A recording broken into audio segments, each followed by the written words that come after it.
డబ్బు, అనారోగ్యం, ఉద్యోగం, వ్యాపారం, అప్పులతో బాధపడుతున్నారా? మీకోసమే లాంచ్ యువర్ ఫ్యూచర్ ప్రోగ్రామ్.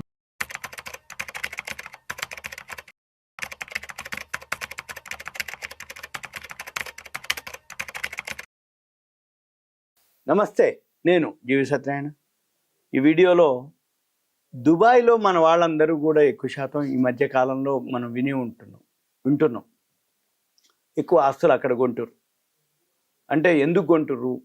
ధరలు తక్కువ, లేకపోతే ఏంటిది, మిడిల్ క్లాస్ వాళ్ళు కూడా కొనుక్కోవచ్చా అనేది దీంట్లో అన్నమాట.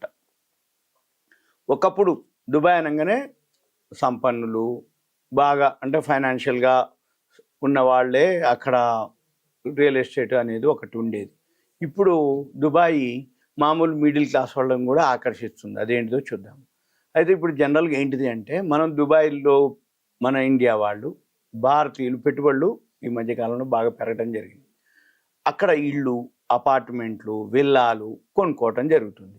అయితే ఈ దుబాయ్లో మన భారతీయులు ఏదైతే ప్రాపర్టీ కొంటుర్రో వాళ్ళు ఎలా కొంటారు, ఎందుకు కొంటారు, కారణాలు ఏంటిది, దుబాయ్ తోటి మనకి ఏమైనా రాయితీలు ఉన్నాయా, దుబాయ్లో ఏమన్నా, లేకపోతే అక్కడ పెట్టుబడి పెడితే ఎంతవరకు సేఫ్ అనేది మనం చూద్దాము. ఇప్పుడు దుబాయ్లో పెట్టుబడి పెట్టడానికి ఎక్కువ మంది మన భారతీయులు ఆసక్తి చూపటం, అక్కడ ఇళ్ళు విల్లాలు కొనటం, అయిన తర్వాత అక్కడ రియల్ ఎస్టేట్ని మన వాళ్ళు అంటే ఆ రియల్ ఎస్టేట్ ఆకర్షించబడటం ఒకటి.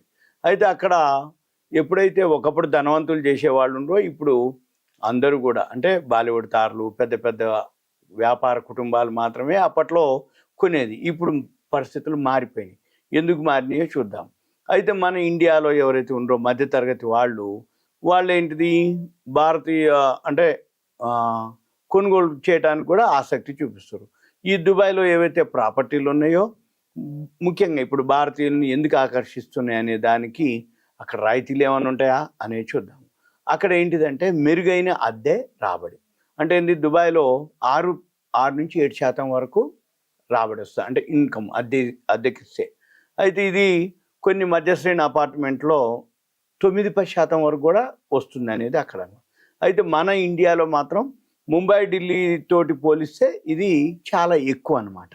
అయితే ఇప్పుడు ఈ ముంబై, ఢిల్లీ వీటిల్లో అద్దె రాబడి 2-3% సగటున. అయితే అక్కడ ఇంకొకటి, వడ్డీ రేట్లు తక్కువ. అక్కడ ఫైనాన్సింగ్ ఖర్చులు, అంటే దుబాయ్లో ఎవరైతే ఉన్నారో మనకి 5% వడ్డీ రేటుకే ఆస్తులు కొనుక్కోవచ్చు. ఇక్కడ ఇండియాలో అయితే మనకి హౌసింగ్ లోన్లు అవన్నీ కలిపితే 10% వరకు ఉంటాయి. అక్కడ వడ్డీ రేటు తక్కువ, ఆర్థిక భారం, ఈఎంఐలు తగ్గిపోద్ది. వడ్డీ ఎప్పుడైతే తక్కువ ఉంటుందో ఈఎంఐ తగ్గిపోద్ది. వడ్డీ తగ్గినప్పుడు మనకి అక్కడ రెంటల్ ఇన్కమ్ ఎక్కువ వస్తుంది. ఒకటి, వడ్డీ తక్కువ అంటే ఏంది, ఈఎంఐ తక్కువ, రెంటల్ ఇన్కమ్ ఎక్కువ. ఇక్కడ రెంటల్ ఇన్కమ్తో పోలిస్తే పర్సంటేజ్ తక్కువ, వడ్డీ భారం ఎక్కువ. అందుకని కొనుగోలుదారులు ఏం చేస్తారు, అక్కడికి పోతారు, అక్కడ కొనుక్కోవటం. ఇక రెండోది ఏంటి, ఇక్కడ మనకి ట్యాక్స్లు పడతాయి. దుబాయ్లో అద్దె మీద కనుక ఇన్కమ్ వస్తే దానికి ఎలాంటి ఆదాయ పన్ను ఉండదన్నమాట. అంటే ఏంది, ఏదైతే మనం ప్రిన్సిపల్ అమౌంట్ ఉందో, మూలధన లాభాలు, దానిపైన ట్యాక్స్లు ఉండవు. అందుకని ఏమవుతుంది, ఎవరైతే పెట్టుబడి పెట్టి అది ఎసెట్ కొనుక్కుంటారో వాళ్ళకి అది కూడా ట్యాక్స్ మిగిలినట్టే. ఇక తర్వాత ఫ్లెక్సిబుల్ చెల్లింపులు అనమాట. అంటే ఏంది, దుబాయ్లో తక్కువ లేదా 0 వడ్డీతో కూడా పేమెంట్ ఆప్షన్లు ఉన్నాయన్నమాట అక్కడ. అంటే ఏంది, దాదాపు 20-25% డౌన్ పేమెంట్ చేస్తే బ్యాంకుల నుంచి 3.5-4.5% వడ్డీకే మనము హోమ్ లోన్స్ కూడా తీసుకోవచ్చు. అంటే మార్జిన్ మనీ కొంచెం ఎక్కువ పే చేస్తే మనకి తక్కువ వడ్డీకి వస్తుంది. తర్వాత అక్కడ ప్రాపర్టీ ధరలు మాత్రం ఎక్కువనే ఉంటాయి. అంటే దుబాయ్లో ప్రైస్ టు ఇన్కమ్ రేషియో అంటారు దాన్ని. అంటే సగటు ఆదాయం కంటే ప్రాపర్టీ విలువ ఎక్కువగా ఉండటం. తర్వాత ఇది ఢిల్లీలో అయితే 9.8 ఉంది, ముంబైలో 29.94 ఉంది, దుబాయ్లో 7.16గా ఉంది. ఏంటిది, ఇది ప్రైస్ టు ఇన్కమ్ రేషియో. అంటే భారతీయ ప్రధాన నగరాలతో పోలిస్తే దుబాయ్ అందుబాటు ధరలో ప్రాపర్టీ లభిస్తుంది అనేది దీనికి అనమాట. అంటే సగటు ఆదాయం కంటే ప్రాపర్టీ విలువ ఎక్కువ ఉండటం. అయితే ఉదాహరణకి 2500 అడుగులు ఎస్ఎఫ్టీ అనుకోండి, 2500. అయితే గురుగ్రామ్లో అయితే 6.5-12 కోట్లు ఉంటుంది కాస్ట్. అదే ముంబైలో అయితే 16-30 కోట్లు. ఆ ఏరియాని బట్టి కమర్షియలా, రెసిడెన్షియలా, ఫస్ట్ బిట్టా, సెకండ్ బిట్టా, కార్నరా, లేకపోతే 100 ఫీట్ రోడ్, ఇట్లా ఏవైతే ఉంటాయో దాన్ని బట్టి, అది మెయిన్ రోడ్కి ఎంత దూరం ఉంది దాన్ని బట్టి రేట్లు. ఇప్పుడు హైదరాబాద్లో అయితే 4.5 నుంచి 7.5 కోట్లు, బెంగళూరులో అయితే 4 నుంచి 9 కోట్లు, అదే 2500 ఎస్ఎఫ్టీకి.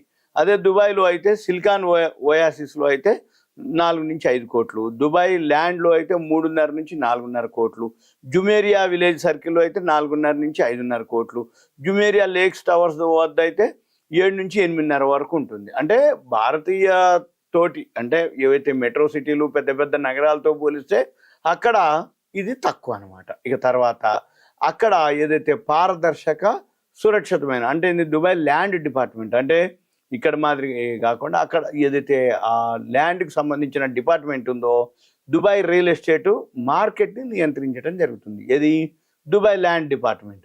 ఇది ఏం చేస్తుంది, విదేశీ కొనుగోలు అంటే వేరే కంట్రీ వాళ్ళు అక్కడ కొనుక్కోవడానికి చట్టపరమైనటువంటి రక్షణ కల్పిస్తుంది దుబాయ్ ల్యాండ్ డిపార్ట్మెంట్.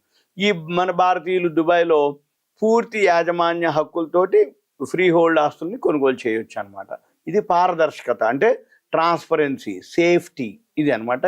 ఏది అక్కడ ఆస్తి చట్టాలు. తర్వాత అక్కడ ఇన్వెస్టర్ ఫ్రెండ్లీ వీసా పాలసీ అంటే ఏంది, యూరోప్ ఏఈడి అంటారు, యునైటెడ్ అరబ్ ఎమిరేట్స్, అక్కడ దిర్హాలను అంటారు.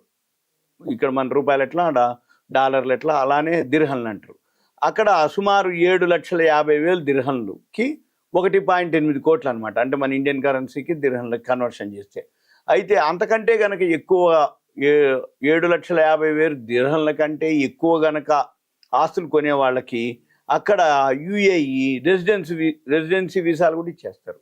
తర్వాత ఏఈడి 2 మిలియన్ల కంటే అంటే యునైటెడ్ అరబ్ ఎమిరేట్స్ 2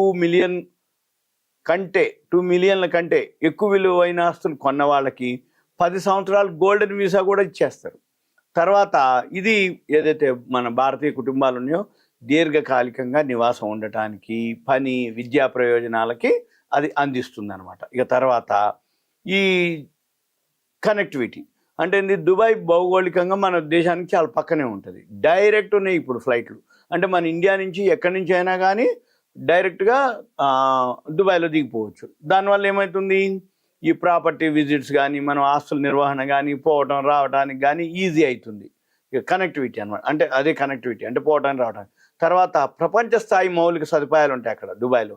అధిక నాణ్యత కలిగినటువంటి మౌలిక సదుపాయాలు, ఆరోగ్య సంరక్షణ, అంతర్జాతీయ అంటే వరల్డ్ అంటే ఇంటర్నేషనల్ స్కూల్స్, అవి సురక్షితమైన శుభ్రమైన నివాస ప్రాంతాలు, అవి బాగా మన భారతీయ కుటుంబాలని ఆకర్షించడానికి అదొక రీజన్.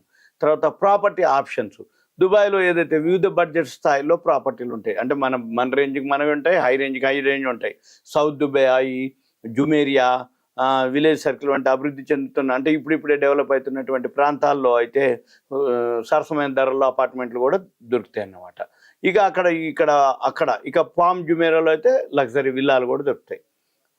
దుబాయ్లో ఏవైతే ఉన్నాయో మెరుగైనటువంటి జీవన ప్రమాణాలు, పెట్టుబడిపై రాబడే అవకాశాలు, వ్యాపార అనుకూల వాతావరణం, భద్రత, స్థిరత్వం వంటి అంశాలు ఏవైతే ఉన్నాయో మన భారతీయ మధ్యతరగతి వేతన జీవులు ఎవరైతే ఉండో వాళ్ళని ఆకర్షించడం జరుగుతుంది. ఇది అనమాట. నెక్స్ట్ ఆదాయం పన్ను లేకపోవటం, ప్రపంచ స్థాయి సౌకర్యాలు ఉండటం, మెరుగైనటువంటి విద్య, వైద్య సేవలు, అక్కడ ఆస్తి పట్ల మనం కొనుక్కోవాలని ఆసక్తిని చూపించుతున్నాయి మన భారతీయుల మీద. అయితే ఒకప్పుడు ఏదైతే ఉందో ఇది దుబాయ్లో ఏదైతే ఉందో ప్రాపర్టీ కొనుగోలు చేయాలనుకునేటటువంటి కళ ఎవరైతే ఉంటారో ఇప్పుడు చాలామంది భారతీయులు ఆ కళ సాకారం చేసుకుంటారు, అది నెరవేర్చుకుంటారు అనమాట. ఇవన్నీ కూడా ఈ దుబాయ్లో కొనుక్కోవటానికి ఈ పరిణామాలన్నీ కూడా సూచించడం జరిగింది. ఇది మన వాళ్ళు దుబాయ్లో ఆస్తులు కొనడానికి ఇది రీజన్. ఇదంతా మీకు ఇన్ఫర్మేషన్ మాత్రమే ఉంటా. Thank you. సెలవు.